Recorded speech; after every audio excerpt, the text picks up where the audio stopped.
میرے عزیزو، اللہ کو اپنا محبوب بہت پیارا ہے، بہت پیارا ہے، اور جو میرے نبی کی نقل اتارتا ہے وہ بھی اللہ کا پیارا ہو جاتا ہے۔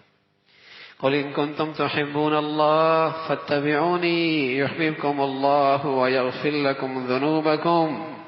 اگر تم میرے محبوب کی نقل اتارو گے نا، اس لیے کہ میرا محبوب مجھے بہت پسند ہے، اور جو اس کی نقل اتارے گا وہ بھی میرا محبوب بن جائے گا۔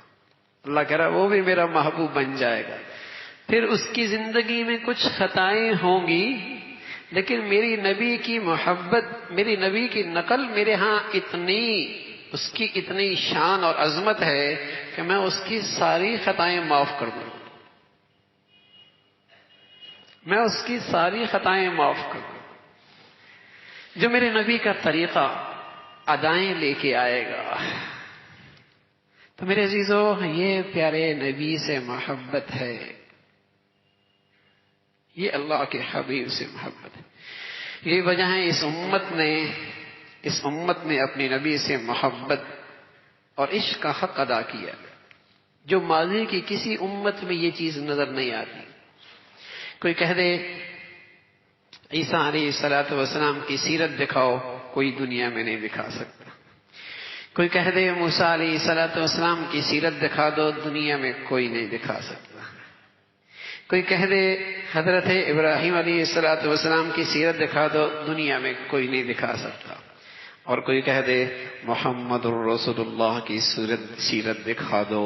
تو میرے عزیزو، میرے نبی کی سیرت ایسی محفوظ ہے، بڑی سے بڑی، ادنا سے ادنا، چھوٹا سے چھوٹا، بڑا سے بڑا، رات کی اور دن کی، خلوت کی اور جلوت کی، گھر کی اور باہر کی، بازار کی اور ایوانوں کی، کوئی ادا ایسی نہیں جس کی امت نے محفوظ نہ کیا ہو۔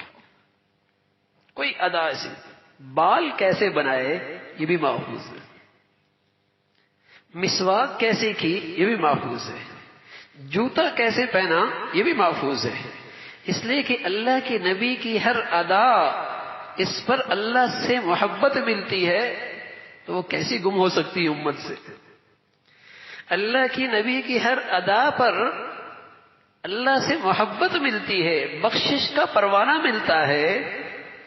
اللہ کے نبی کی اداؤں پر اللہ کی طرف سے محبت ملتی ہے، بخشش کا پروانہ ملتا ہے، امت اسے کہاں ضائع کر سکتی ہے؟ آپ کی ہر ادا امت کے پاس آج محفوظ ہے۔